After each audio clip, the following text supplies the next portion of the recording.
अस्सलामुअलैकुम दोस्तों, उम्मीद करता हूँ आप सब खैरियत से होंगे।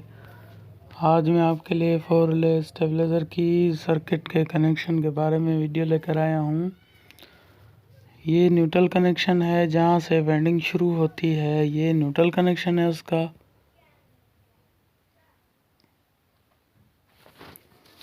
जैसा कि आप देख रहे हैं, न्यूट्रल कनेक्शन ज़्यादातर फ्यूज़ से क्रॉस होकर आते हैं। जो मेन फ्यूज़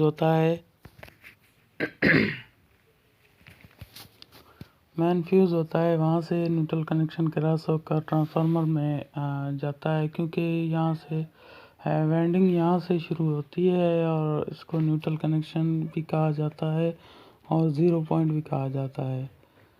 इसका एक कनेक्शन ट्रांसफार्मर में जा रहा है, दूसरा कनेक्शन इसके सॉकेट में जा रहा है। ये पहले इसमें सर्किट लगी हुई थी, 3 रिले सर्किट थी। इसका ट्रांसफार्मर जल गया तो इसलिए मैंने दूसरी सर्किट लगाने का इंतखाब किया। ये 3 रिले 1 रिले इसमें टाइमर है। और अभी जो मैंने इसमें ट्रांसफार्मर वेंड किया है, इसमें 4 रिले की सर्किट लगेगी और मैं इसमें 4 रिले की ही सर्किट लगाऊंगा।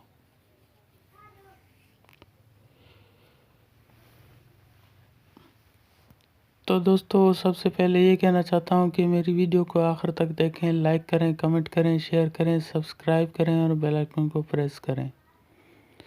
उससे ये होगा कि हमारी हर नई आने वाली वीडियो आपको सबसे पहले मिलती रहेगी और आप उससे कुछ ना कुछ फ़ायदा हासिल करते रहेंगे।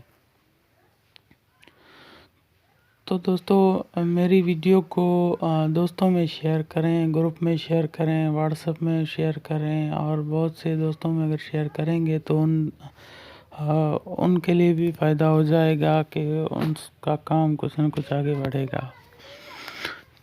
तो जैसा कि आप देख रहे हैं, ये ट्रांसफार्मर के कनेक्शन हैं और न्यूट्रल पॉइंट के बाद पहला, दूसरा, तीसरा, चौथा, पांचवा, छठा, ये इस हिसाब से कनेक्शन है। अभी मैं आपको बताऊंगा कि ये किस तरीके से लगेगा। ये पहले जो 2 पॉइंट होते हैं, इनको मैं 12 वोल्ट में शुमार करता हूँ और 12 वोल्ट में इस्तेमाल करता हूँ, क्योंकि ये दोनों पॉइंट आपस में अगर मीटर की मदद से चेक करें तो 12 वोल्ट ही निकालते हैं। तो सर्किट में जो 12 वोल्ट होते हैं, मैं यही लगाता हूँ।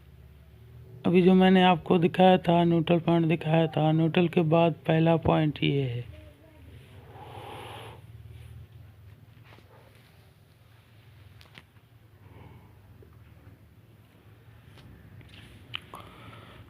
तो दोस्तों, इसमें कोई भी 4 रिले सर्किट लग सकती है। बहुत से दोस्त कमेंट में सवाल पूछते हैं, सर इसमें कौन कौन सी सर्किट लग सकती है। तो मैं ये कहना चाहता हूँ, इसमें कोई भी 4 रिले सर्किट लग सकती है। अभी ये जो मैं लगा रहा हूँ, ये इसमें 1 रिले टाइमर है और 4 रिले इसमें अप डाउन के लिए काम देते हैं। ये इसके 12 वोल्ट के कनेक्शन है सर्किट के, एक ये और एक ये दोनों जो है 12 वोल्ट कनेक्शन है। और यहाँ से क्रॉस होकर यहाँ एक डायोड लगा हुआ है, मैं आपको दिखा देता हूँ। ये डायोड क्रॉस होकर 12 वोल्ट बराबर करता है यहाँ पर।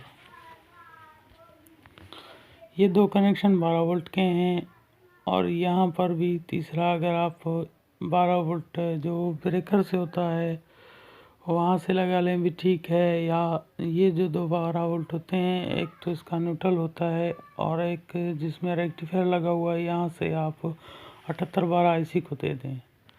तो वेंडिंग का मैं बता रहा था, वेंडिंग के बाद जो न्यूट्रल के बाद पहला पॉइंट ये है, जिसको मैं 12 वोल्ट में शुमार कर रहा हूँ। ये वेंडिंग, जैसा कि आप रिमको ट्रांसफार्मर की वेंडिंग आप जानते हैं, ये उसी तरीके की वेंडिंग की हुई है। इसमें थोड़ा चेंजिंग दिया हुआ है, वो भी मैं आपको बताऊंगा।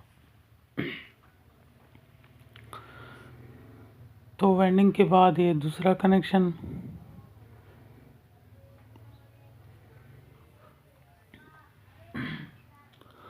जो न्यूट्रल कनेक्शन था, उसके बाद अभी ये मैं दूसरा कनेक्शन लगा रहा हूँ।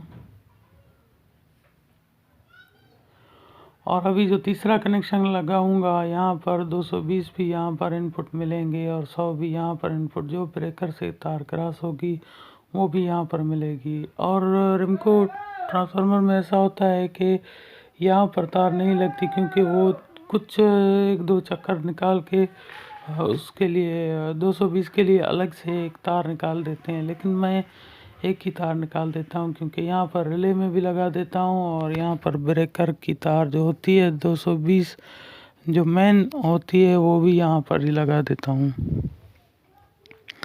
तो इसलिए मैं 2 लूप नहीं निकालता। अभी ये तीसरा लूप है जो न्यूट्रल पॉइंट के बाद तीसरा लूप है। अभी मैं चौथा लूप लगाऊंगा।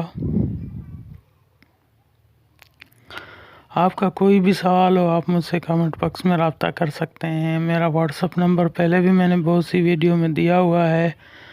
ये अभी चौथा कनेक्शन लगा रहा हूँ। न्यूट्रल के साथ पांचवा कनेक्शन, न्यूट्रल के अलावा चौथा कनेक्शन।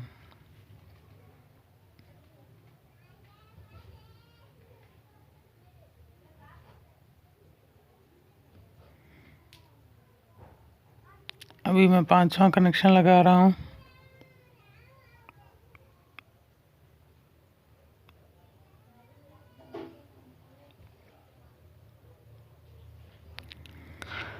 अभी ये इसके साथ में जो लगा हुआ है इसको खाली छोड़ना है क्योंकि ये 3 रिले के लिए ऑप्शन दिया हुआ है और इसको खाली छोड़ देना है क्योंकि हमने तो 4 रिले इसमें कनेक्शन करने हैं।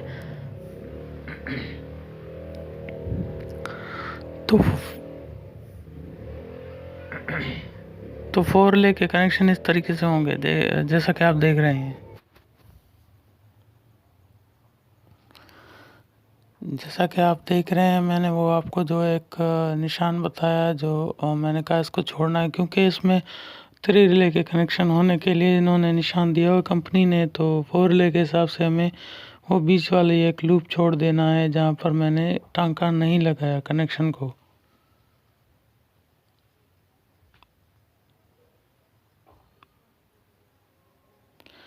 और ये आखिरी लूप लगा रहा हूँ जो वेंडिंग की आउट पॉइंट जिसको भी कहते हैं आउट पॉइंट। हाँ, मैं आखिरी लूप जहाँ पर वेंडिंग आकर ख़त्म होती है मैं वो लगा रहा हूँ।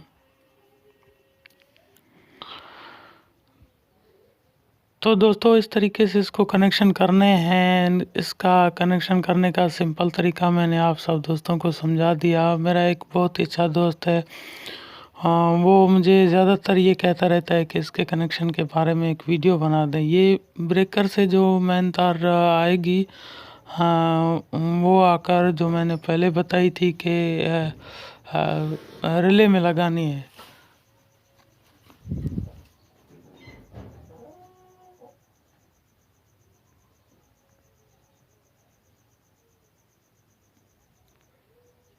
जैसा कि मैंने दोस्तों को कहा था कि 2 पॉइंट छोड़कर तीसरे पॉइंट में इसको लगाना है। यहाँ पर इसको 220 मिलते हैं ट्रांसफार्मर को क्योंकि ये प्राइमरी और सेकेंडरी वाइंडिंग में है। यहाँ तक इसकी प्राइमरी वाइंडिंग है, उसके बाद जो है सेकेंडरी वाइंडिंग शुरू होती है। जो इसके बाद रिले काम करते हैं वो सेकेंडरी वाइंडिंग है, यहाँ तक प्राइमरी वाइंडिंग है। ये इसका टाइमर का कनेक्शन है, डिले टाइमर का। अगर यहाँ पर लगाएंगे तो जल्दी ऑन और यहाँ पर टाइमर।